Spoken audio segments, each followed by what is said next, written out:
নমস্কার দর্শক বন্ধুরা, জীবনবাণী অনুষ্ঠানে আপনাকে স্বাগত জানাই। আশা করি আপনি সুস্থ আছেন এবং প্রভুর বাক্য শোনার জন্য প্রস্তুত হয়েছেন। এই জীবনে দুর্গম পথে চলার জন্য আমাদের যে শক্তির প্রয়োজন তা প্রভুর বাক্যের মাধ্যমে আমরা পাই। সকল পরিস্থিতিতে ধীর স্থির থাকতে ঈশ্বরের বাক্য আমাদের সাহায্য করে। আমার বিশ্বাস এই অনুষ্ঠান আপনার জীবনে নতুন প্রত্যাশা যোগ করে।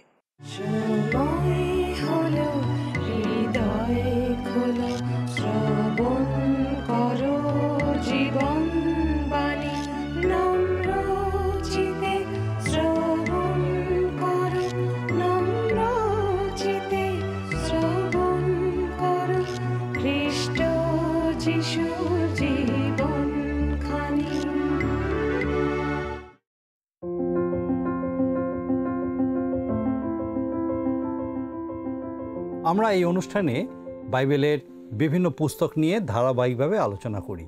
আজকে থেকে আমরা বাইবেলের পুরাতন নিয়মের জিরোমীয় ভাববাদীর পুস্তকটি থেকে আলোচনা শুরু করব।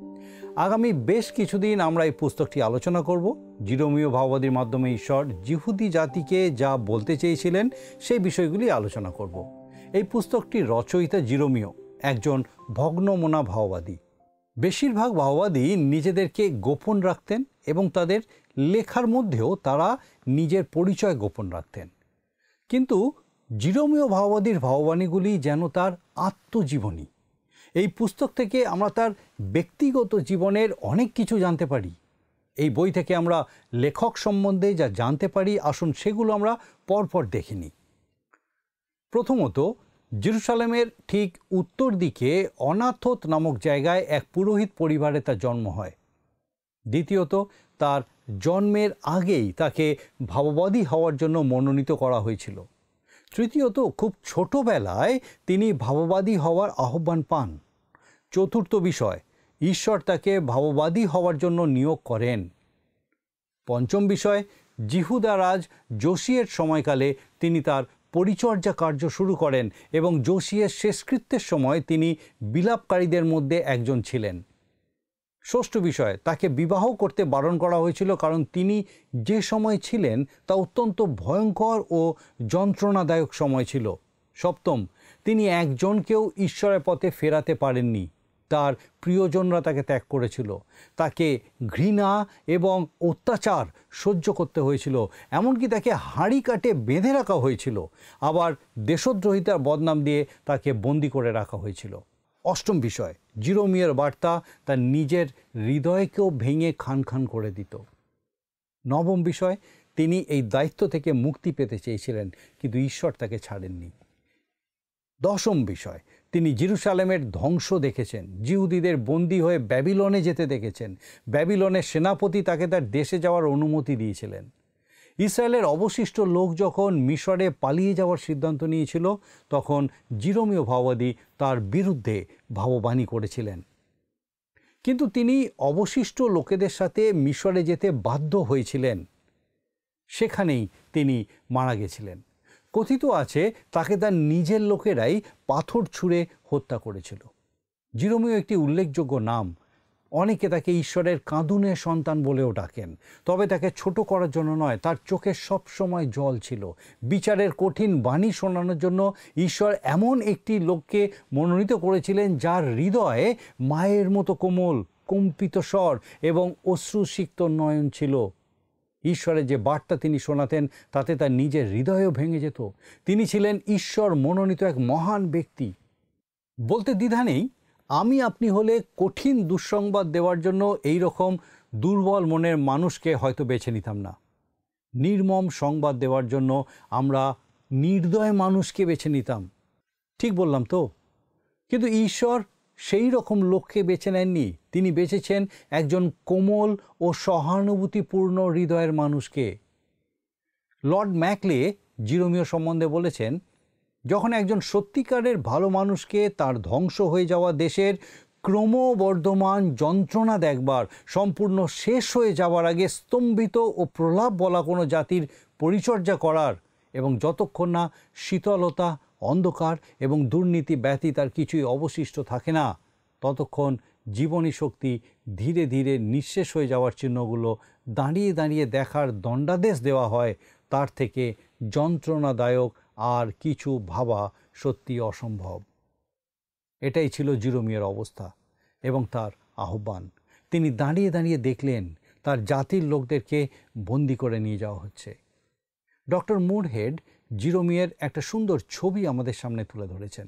তিনি বলেছেন, জিরোমিয়ার ভাগ্যেই এই সময়ে ভাববাণী বলার দায়িত্ব ছিল, যখন সমগ্র জিহুদা ভয়ঙ্কর দুঃখজনক বিপর্যয়ের দিকে এগিয়ে চলছিল, যখন রাজনৈতিক অস্থিরতা চরমে পৌঁছেছিল, যখন বিভিন্ন গোষ্ঠীর মধ্যে সবথেকে খারাপ আবেগগুলো কাজ করছিল আর সবথেকে ধ্বংসাত্মক উপদেশগুলো গ্রাহ্য হচ্ছিল, তখন তাকে ভাববাণী বলতে হয়েছিল। যে রাস্তায় তার জাতি ধ্বংসের পথে দ্রুত এগিয়ে চলছিল, সেই রাস্তায় দাঁড়িয়ে তাদেরকে আটকানো এবং ফিরিয়ে আনার দায়িত্ব তার ভাগ্যেই পড়েছিল, কিন্তু তিনি সফল হলেন না। তিনি বাধ্য হলেন এক পাশে দাঁড়িয়ে তার নিজের জাতিকে, যাকে তিনি স্নেহ করতেন, তাকে বিধ্বংসী ধ্বংসের মধ্যে অন্ধের মতো ঝাঁপ দিতে দেখলেন। আমরা এখন যে সময়ের মধ্যে দিয়ে যাচ্ছি তা অনেকটা সেই জিরোমিয়ার সময়ের মতো। আমরা আজ খুবই উন্নত জাতি, আমরা অনেক কিছু অধিকার করেছি, আমরা চাঁদে গেছি, আমরা পরমাণু বোমা তৈরি করেছি, আমরা অনেক ক্ষমতাশালী, কিন্তু আমাদের মধ্যে সেই দুর্নীতি বিরাজ করছে, যা আমাদেরকে খণ্ড বিখণ্ড করে ধ্বংস করে দেবে। হ্যাঁ, সেটাই হবে। আমাদের চতুর্দিকে কোনায় কোনায় বিপ্লব। শুনে হয়তো আপনার অবাক লাগছে, কারণ কেউই এই বিষয়ে কথা বলে না, বরং সবাই উন্নয়নের কথা বলে আর কিভাবে আমরা আমাদের সমাজের সমস্যাগুলো দূর করতে পারি সেই বিষয়ে কথা বলে। আজ ঈশ্বরের কোনো স্থান নেই, আমরা তাকে সম্পূর্ণ দূরে সরিয়ে দিয়েছি। যদি আমরা বাইবেলের কথা শুনি, তবে সেটাও অবিশ্বাসীরা যে সমস্ত নেগেটিভ কথা বলে সেগুলোই শুনি। বিশ্বাসীরা যাদের কাছে ঈশ্বরের বার্তা আছে তাদের কথা কেউ শোনে না, তাদেরকে দূরে সরিয়ে রাখে। আর সেই জন্যই আমি বললাম যে আমরা যে সময় বাস করছি তা জিরোমিয়ার সময়ের মতো। আর তাই আমি বিশ্বাস করি যে এই জিরোমিয়ার ভাববাদী পুস্তক আমাদের কাছে ঈশ্বরের বার্তা বহন করে আনবে। আরেকজন লেখক লিখেছেন, জিরোমিও এলিওর মতো ক্ষমতাশালী ছিলেন না, যিশয়ের মতো সুবক্তা ছিলেন না, অথবা জিহিজকেলের মতো সুন্দর ছিলেন না। তিনি ছিলেন ভীরু এবং সংকুচিত, নিজের অক্ষমতা সম্পর্কে সচেতন এবং ভালোবাসা ও সহানুভূতির জন্য ব্যাকুল, যা তিনি কখনো পেয়ে ওঠেননি। জিহুদি জাতি যখন ভ্রষ্ট এবং পচনশীল, সেই সময় এই রকম একজন মানুষকে বেছে নেওয়া হয়েছিল ঈশ্বরের বাক্য তাদেরকে দেওয়ার জন্য। মতি তার 16 অধ্যায় 13-14 পদে লেখা আছে। আমার সঙ্গে যদি আপনার বাইবেল থাকে আপনি বাইবেল খুলুন। মতি লিখিত সুসমাচার 16 অধ্যায় 13-14 পদ লেখা আছে, পরে যীশু কৈশরিয়া ফিলিপির অঞ্চলে গিয়া আপন শিষ্যদিগকে জিজ্ঞাসা করিলেন, মনুষ্যপুত্র কে? এ বিষয়ে লোকে কি বলে? তাহারা কহিলেন, কেহ কেহ বলে আপনি যোহন বাপ্তাইজক, কেহ কেহ বলে আপনি এলিও, আর কেহ কেহ বলে আপনি জিরোমিও কিংবা ভাববাদীগণের কোনো একজন। তাদের মধ্যে মতের ভিন্নতা ছিল। তিনি কে এ বিষয়ে মানুষের কোনো সঠিক ধারণা ছিল না। তাকে এলিও হিসাবে বা যোহন বাপ্তাইজক হিসাবে ভাবার যথেষ্ট কারণ হয়তো ছিল, কিন্তু যারা তাকে জিরোমিও ভাববাদী বলে মনে করত তাদেরও খুব ভালো যুক্তি ছিল, কারণ জিরোমিও একজন দুঃখী এবং বিষাদগ্রস্ত মানুষরূপে পরিচিত ছিলেন। জিরোমিওর সাথে প্রভু যিশুর পার্থক্য হলো তিনি নিজের দুঃখের ভার বহন করেছিলেন, যা তার হৃদয়কে ক্ষতবিক্ষত করেছিল, আর প্রভু যিশু আমাদের সকলের দুঃখের ভার বহন করেছিলেন। জিরোমিও একবার ঈশ্বরকে বলেছিলেন, আমি আর পারছি না, এটা আমার পক্ষে খুবই কষ্টকর, আমি তীব্র মানসিক যন্ত্রণা ভোগ করছি, তুমি অন্য কাউকে বেছে নাও। ঈশ্বর তাকে বললেন, ঠিক আছে, তুমি এখন যাও, তবে আমি জানি তুমি আবার ফিরে আসবে। আর জিরোমিও সত্যি ফিরে এসেছিলেন এবং বলেছিলেন, ঈশ্বরের বাক্য আমার অস্থির মধ্যে আগুনের মতো জ্বলছে, আমাকে তা প্রকাশ করতেই হবে। তার হৃদয় ভেঙে গেলেও তিনি ঈশ্বরের বার্তা ঘোষণা করতেন। ঈশ্বর এই রকমই মানুষকেই চেয়েছিলেন, কারণ কঠিন বার্তা বহন করার জন্য তিনিই ছিলেন সেই সঠিক ব্যক্তি। ঈশ্বর ইসরায়েল জাতিকে বোঝাতে চেয়েছিলেন যে যদিও তিনি তাদের বন্দিদশায় প্রেরণ করেছেন, তাদের বিচার করছেন, কিন্তু এতে তাঁরও হৃদয় দুঃখে ভেঙে যাচ্ছে। যেরকম যিশাইও বলেছেন তার 28 অধ্যায় 21 পদ, বিচার হলো ঈশ্বরের এক অদ্ভুত কার্য। যিশয় ভাববাদী প্রায় 100 বছর পর জিরোমীয় ভাববাদী কাজ শুরু করেন। তিনি যোশীয় রাজার সময় কাজ শুরু করেন এবং ব্যাবিলনীয় বন্দিদশা পর্যন্ত কাজ চালিয়ে যান। তিনি 70 বছর ব্যাবিলনীয় বন্দিদশার সময় ভবিষ্যৎবাণী করেছিলেন। তিনি অন্ধকার বন্দিদশার পরে উজ্জ্বল আলো দেখেছিলেন। ভবিষ্যৎ সম্পর্কে এত স্পষ্ট রূপে আর কোনো ভাববাদী বলেননি। ধীরে ধীরে আমরা তার আশ্চর্য ভাববাণীগুলি আলোচনা করার সময় তা দেখতে পাব। মানুষের কাছে জিরোমীয়র বার্তা ছিল সবথেকে অবাঞ্ছিত বার্তা এবং তারা তা প্রত্যাখ্যান করেছিল। তিনি বলেছিলেন বাবিলের কাছে তারা অর্থাৎ ইসরায়েল সমর্পিত হবে, আর এই জন্য তাকে দেশদ্রোহী বলা হতো। প্রায় 100 বছর আগে যিশয় ভাববাদী প্রতিরোধের বার্তা ঘোষণা করতেন। তাহলে এখন তা পাল্টে গেল কেন? কারণ জিরোমীয়র সময় আত্মসমর্পণ করা ছাড়া আর কোনো উপায় ছিল না। ঐশ্বরিক পরিচালনার ক্ষেত্রে এই জাতি একদম শেষ হয়ে গেছিল, আর ঈশ্বরবিহীনরা বৃদ্ধি পাচ্ছিল এবং বাবিল তাদের মস্তক স্বরূপ, যা দানিয়েল ভাববাদী পুস্তকের 2 অধ্যায় সুবর্ণ মস্তক নামে উল্লেখিত আছে। বিপদ গমন এই শব্দটাই জিরোমীয়র বার্তার মুখ্য বৈশিষ্ট্য, যা এই পুস্তকে 13 বার উল্লেখিত হয়েছে। পুরাতন নিয়মে আরও 4 জায়গায় এই শব্দটির উল্লেখ আছে। হিতোপদেশে 1 বার আর হোশেয় ভাববাদী পুস্তকে 3 বার। হোশেয় ভাববাদীও তার জাতির বিপদ গমনের কথাই বারবার বলে গেছেন। আর যে দেশের নামটা বারবার উল্লেখ করা হয়েছে সেটা হলো বাবিল।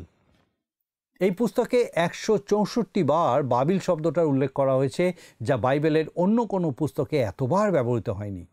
বাবিল শত্রুতে পরিণত হয়েছে। যাই হোক, ভাববাদী পুস্তকগুলি ভালো করে বোঝার জন্য আমাদেরকে অবশ্যই প্রথম শমূয়েল থেকে শুরু করে দ্বিতীয় বংশাবলী পর্যন্ত ঐতিহাসিক পুস্তকগুলো ভালো করে জানতে হবে, কারণ এগুলো একই সময় লেখা। ভাববাদীরা ওই সময়ের মধ্যেই ভাববাণী বা ঈশ্বরের বার্তা মানুষের কাছে আনতেন। কেবলমাত্র হগয়, সখরীয় ও মালাখি বন্দিদশার পরে ভাববাণী বলেছেন, যা ইসরা এবং নহিমীয় এই 2টি ঐতিহাসিক পুস্তকের সময়কালে লিখিত। এখন আমরা জিরোমীয় পুস্তকের প্রথম অধ্যায়ের প্রথম পদটা পাঠ করব। আপনার কাছে বাইবেল থাকলে আপনিও আমার সাথে পাঠ করতে পারেন। জিরোমীয় তার 1 অধ্যায় প্রথম পদ লেখা আছে, জিরোমীয়ের বাক্য। তিনি হিলকিয়ের পুত্র, বিন্যামিন প্রদেশীয় অনাথত নিবাসী যাজকদের একজন। জিরোমীয়ের নিজস্ব শহর এটা হলো জেরুসালেম থেকে 3 মাইল উত্তরে। জিরোমীয়ের পিতা ছিলেন হিলকিয়, যিনি যোশীয় রাজার সময় একজন মহাযাজক ছিলেন, এবং তিনি সদাপ্রভুর গৃহে ব্যবস্থা পুস্তকখানি খুঁজে পেয়েছিলেন। সাধু মশিকে দত্ত ঈশ্বরের ব্যবস্থা ওই পুস্তকে লেখা ছিল, আর সেটা পাওয়ার পর যোশীয় রাজার রাজ্যে নবজাগরণ শুরু হয়েছিল। মানুষ নবজাগরণ সৃষ্টি করতে পারে না, ঈশ্বরের বাক্যই সেটা করতে পারে। মণ্ডলীতে যত নবজাগরণ ঘটেছে সবই ঈশ্বরের বাক্যের দ্বারা, কোনো মানুষের দ্বারা নয়। এটা ঠিকই যে ঈশ্বর মানুষকে ব্যবহার করেন, কিন্তু নবজাগরণ ঘটে তারই বাক্য দ্বারা। এই নবজাগরণ এবং তার ফল কি হয়েছিল তা দ্বিতীয় রাজাবলী 22 অধ্যায় এবং দ্বিতীয় বংশাবলী 34 অধ্যায় পাওয়া যাবে। জিরোমীয় তার 1 অধ্যায় 2 পদ, আমনের পুত্র জিহুদা রাজ যোশীয়ের সময়ে তাহার রাজত্বে 13 বৎসরে সদাপ্রভুর বাক্য জিরোমীয়র নিকটে উপস্থিত হইল। যোশীয় যখন সিংহাসনে বসেন তখন তার বয়স 8 বছর এবং তিনি 31 বছর রাজত্ব করেছিলেন। যোশীয়র বয়স যখন 22 বছর তখন জিরোমীয় পরিচর্যা কাজ শুরু করেছিলেন। তার বয়স তখন আনুমানিক 20 বছর। সুতরাং তারা দুজনেই সমবয়স্ক ছিল এবং হয়তো পরস্পরের বন্ধু ছিল। যোশীয়ের রাজত্বকালে 18 বছর যাবৎ জিরোমীয় ভাববাণী বলেছেন এবং যোশীয়র শেষকৃত্যে বিলাপকারীদের মধ্যে তিনি একজন ছিলেন।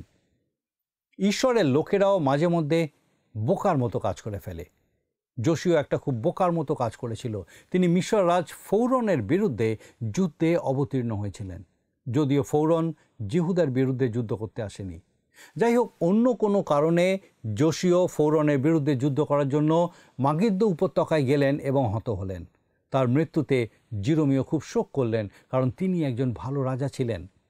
তার সময়ই জিহুদা দেশে শেষ নবজাগরণ ঘটেছিল এবং সেটা সত্যিই খুব বড় একটা জাগরণ ছিল। জিরোমীয় দেখতে পেয়েছিলেন যোশীয়ের মৃত্যুর পর সেই জাতি গভীর অন্ধকারে ডুবে যাবে, আর ব্যাবিলনীয় বন্দিদশা শেষ না হওয়া পর্যন্ত সেই অন্ধকারেই থাকবে। 3 পদে লেখা আছে, দেখুন 3 পদ। আর যোশিয়ের পুত্র জিহুদারাজ জিহাইওকিমের সময় যোশিয়ের পুত্র জিহুদারাজ সিদিকিয়ের 11 বৎসরের সমাপ্তি পর্যন্ত 5ম মাসে জেরুসালেম নিবাসীদিগকে বন্দী করিয়া লইয়া যাওয়া পর্যন্ত বাক্য উপস্থিত হইল। 2 এবং 3 পদ আমাদেরকে খুব স্পষ্টভাবে জানায় যে ঠিক কত সময় জিরোমীয় কাজ করেছিলেন। যোশিয়ের রাজত্বের 13তম বছর থেকে জেরুসালেম নিবাসীদের বন্দী করে নিয়ে যাওয়া পর্যন্ত। আমরা জানি যখন জিহুদার সকল লোককে বাবিলে বন্দী করে নিয়ে যাওয়া হচ্ছিল, সেই সময় নবুখুদ্নেসর জিরোমীয়কে তার দেশেই থাকতে অনুমতি দিয়েছিলেন। জিরোমীয় তার 39 অধ্যায়ের 11-12 পদে লেখা আছে, বাবিল রাজ নবুখুদ্নেসর জিরোমীয়র বিষয়ে নবুসর্দন রক্ষক সেনাপতিকে এই আজ্ঞা দিয়েছিলেন, তুমি তাহাকে গ্রহণ করিয়া তাহার তত্ত্বাবধান করিও, তাহার কিছুই হানি করিও না, বরং তিনি তোমাকে যেরূপ বলিবেন তাহার সহিত তদ্রূপ ব্যবহার করিও। তিনি অবশ্যই অন্যদের সাথে ব্যাবিলনে বন্দী হয়ে যেতে চাননি, কারণ তারা তার কথায় কর্ণপাত করেনি এবং তাই তাদের নির্বাসনে যেতে হচ্ছে, যা তিনি আগেই বলেছিলেন। যেহেতু নবুখুদ্নেসর তাকে সুযোগ দিয়েছিলেন, তাই তিনি অবশিষ্টদের সাথে জিহুদা দেশেই থেকে যেতে চেয়েছিলেন। যদিও সেই অবশিষ্ট লোকেরা যারা বাবিলনীয় সেনাদের হাত থেকে কোনো রকমে বেঁচেছিল, তারা জিরোমীয়ের উপদেশ না শুনে মিশরে পালিয়ে গেল এবং সঙ্গে জিরোমীয়কেও নিয়ে গেল। জিরোমীয় সেখানেও বিশ্বস্ততার সাথে ঈশ্বরের বাক্য তাদের মধ্যে বলতে লাগলেন। জিরোমীয়র পুস্তকে রাজা যোশিয়ের আরও একটি পুত্র জোয়াহসের কোনো বিবরণ পাওয়া যায় না। 2য় বংশাবলী 36 অধ্যায়ে ইতিহাসের এই সত্য জানা যায়, তিনি মাত্র 3 মাস রাজত্ব করেছিলেন এবং সিংহাসনে বসার আগেই তাকে সরিয়ে দেওয়া হয়েছিল। তারপর মিশরের রাজা তার ভাই ইলিয়াকিমকে সিংহাসনে বসান এবং তার নতুন নাম দেন জিহোয়াকিম। তিনি 11 বছর রাজত্ব করেন। জিরোমীয় তাকে সাবধান করে দিয়েছিলেন যেন বাবিল রাজ নবুখুদ্নেসরের বিরুদ্ধে তিনি বিদ্রোহ না করেন, কিন্তু তিনি জিরোমীয়র পরামর্শ শোনেননি এবং তাকেও বন্দী করে বাবিলে নিয়ে যাওয়া হয়েছিল। জিহোয়াকিমকে পদচ্যুত করার পর বাবিল রাজ জিহোয়াকিনকে জেরুসালেম তথা জিহুদার রাজা করেন। তিনি 3 মাস 10 দিন রাজত্ব করেন। তার কথাও এখানে উল্লেখ করা হয়নি, কারণ তারও সিংহাসনে আসীন হওয়া হয়নি। নবুখুদ্নেসর তাকেও বাবিলে বন্দী করে নিয়ে যায় এবং জেরুসালেমের সিংহাসনে সিদিকিওকে বসানো হয়। তিনি 11 বছর রাজত্ব করেছিলেন। সিদিকিও যখন বিদ্রোহ করলেন, নবুখুদ্নেসর এসে জেরুসালেম ধ্বংস করেন, সিদিকিয়ের পুত্রদের হত্যা করেন এবং সিদিকিয়ের চোখ উপড়ে তাকে বাবিলে বন্দী করে নিয়ে যায়। খুবই নৃশংস, তাই না? তবে মনে রাখবেন, নবুখুদ্নেসর জেরুসালেমের প্রতি এবং জেরুসালেমের সেই লোকদের প্রতি যারা জিরোমীয় কথিত ঈশ্বরের বাক্যের প্রতি কর্ণপাত করেনি, তাদের প্রতি অনেক ধৈর্য দেখিয়েছিলেন। জেরুসালেমে যে কয়জন অবশিষ্ট ছিল, তাদের মধ্যে জিরোমীয় তার কাজ করে গেছিলেন। তাকে তারা বাধ্য করেছিল মিশরে যেতে এবং তিনি সেখানে গিয়েও তার পরিচর্যা কাজ করেছিলেন। মরণ পর্যন্ত বিশ্বস্ত থেকে তিনি সদাপ্রভুর বার্তা বহন করতেন। জিরোমীয়ের 2টি বৈশিষ্ট্য হলো ক্রন্দন আর একাকিত্ব। এ দুটোই তার পরিচর্যার চিহ্ন। আজকে আমরা বাইবেলের একটা গুরুত্বপূর্ণ বই জিরোমীয় ভাববাদীর পুস্তকটি আলোচনা শুরু করেছি। আমরা দেখেছি খুব কম বয়সে ঈশ্বর তাকে ভাববাদী রূপে নিযুক্ত করেছিলেন। তিনি খুব নরম মনের মানুষ ছিলেন, কিন্তু তাকেই তিনি মনোনীত করেছিলেন, ঈশ্বর মনোনীত করেছিলেন কঠিন বার্তা দেওয়ার জন্য। তার কথা কেউ শোনেনি, আর তার ফলস্বরূপ জিহুদি জাতির বেশিরভাগ লোককে বাবিলে বন্দী হয়ে যেতে হয়েছিল। তার নিজের জাতির কাছে ঈশ্বরের কঠিন বার্তা প্রচার করতে হতো বলে তিনি নিজেও খুবই দুঃখ পেতেন। জীবনের শেষ দিন পর্যন্ত তাকে কেউ মেনে নেয়নি। তিনি একাকিত্ব আর ক্রন্দনের মধ্যেই কাটিয়েছেন। আজকের আলোচনা থেকে আমরা এই শিক্ষা নিতে পারি, যত কঠিনই হোক না কেন, ঈশ্বরের বাক্য আমাদেরকে প্রচার করতে হবে। আর ঈশ্বরের বাক্য মেনে না চললে আমাদের জীবনে বিচার নেমে আসবে। আমার বিশ্বাস ঈশ্বরের বাক্যের এই আলোচনা আপনাকে একটা সঠিক সিদ্ধান্তের দিকে এগিয়ে নিয়ে যাবে, যেন আমরা ঈশ্বরের বাধ্য হই। আসুন প্রার্থনায় যাব, আর আমি চাইব আপনি আমার সঙ্গে প্রার্থনায় যোগ দিন। আসুন প্রার্থনা করি। করুণাময় পিতা, ধন্যবাদ দিই প্রভু, তোমার পবিত্র পরাক্রমে আমাদেরকে আরেকটিবার এই সুন্দর সুযোগ দিয়েছিলে। ধন্যবাদ দিই আজকে আমাদের প্রত্যেক দর্শক বন্ধুর সঙ্গে আরেকবার নতুনভাবে তোমার জীবন্ত বাক্য দ্বারা তুমি কথা বললে। প্রভু, তোমার পবিত্র পরাক্রমে আমাদের সে প্রত্যেক দর্শক বন্ধুকে এই সত্যে আরও বেড়ে উঠতে দাও যে প্রভু, পরিস্থিতি যেরকমই হোক না কেন, যত কঠিনই হোক না কেন, তোমার বাক্য তুমি দিয়েছো যেন মানুষের মধ্যে তা ছড়িয়ে পড়ে। স্বর্গীয় পিতা, একই সঙ্গে আমাদের সেই প্রত্যেক দর্শক বন্ধু, তাদের পরিবার পরিজন প্রত্যেককে তোমার চরণে সমর্পণ করি।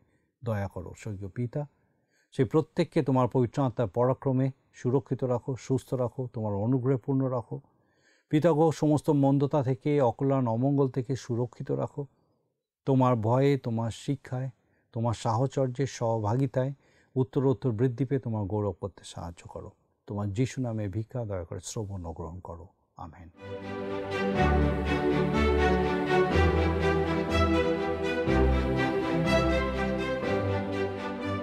আমার বিশ্বাস এই অনুষ্ঠান আপনার নিশ্চয়ই খুব ভালো লেগেছে। ঈশ্বরের বাক্যের এই বিস্তারিত আলোচনার মধ্যে দিয়ে ঈশ্বর বিশেষভাবে আপনার সঙ্গে কথা বলেছে। আমরা খুব খুশি হব যদি আপনি এই বিষয় আমাদেরকে আরও বিশদে জানান। একই সঙ্গে আপনার কাছে আমাদের এই অনুরোধ আছে, আপনার প্রার্থনা বিষয় সকল আপনি আমাদেরকে জানাতে পারেন। আমরা আপনার জন্য অবশ্যই প্রার্থনা করব। আগামী অনুষ্ঠানে আবার দেখা হবে। ঈশ্বর আপনাকে সুস্থ রাখুন এবং সুরক্ষিত রাখুন।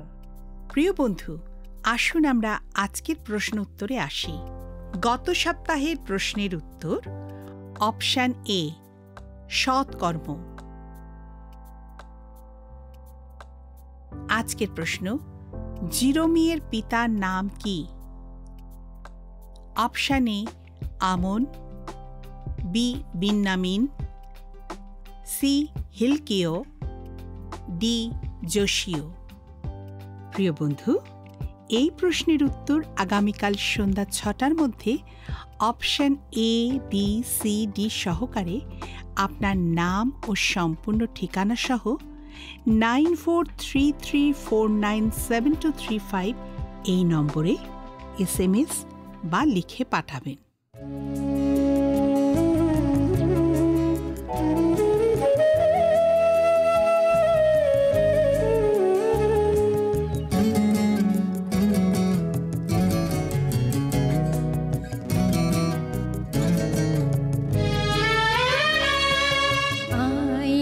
সবাই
যদি আপনার এই অনুষ্ঠান ভালো লেগে থাকে তাহলে এই নম্বরে একটি মিসড কল করুন। তাহলে আপনি পরের বারের বিজয়ী হতে পারেন।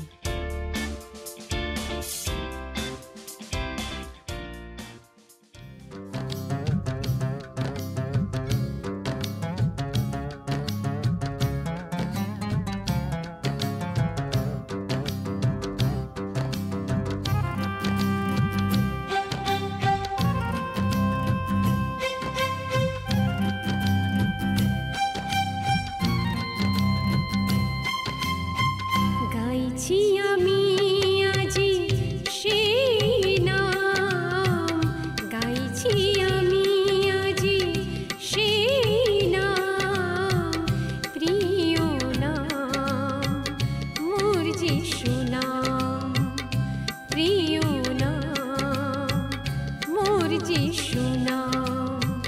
পথ সত্য সেই যে সেই তো জীবন, পথ সত্য সেই যে সেই তো জীবন।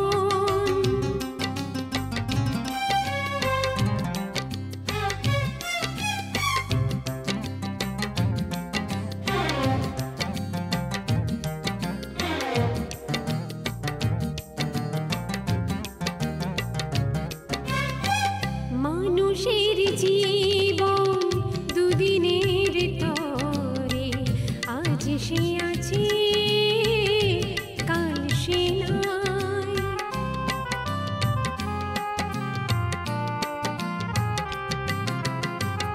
এসেছি যে একা চলে যাব একা, করে সে নাম নিত্য ধ্যান, সেই নাম মোর যিশু নাম, সেই নাম মোর যিশু নাম, সেই নাম মোর যিশু নাম, সেই নাম মোর যিশু নাম। গাইছি আমি আজি সেই নাম, গাইছি আমি আজি সেই নাম।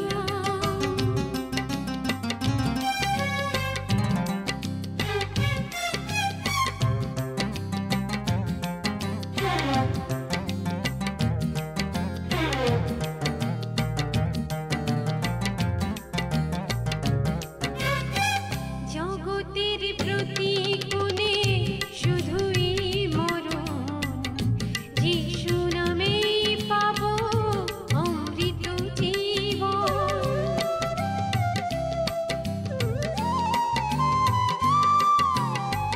জগতের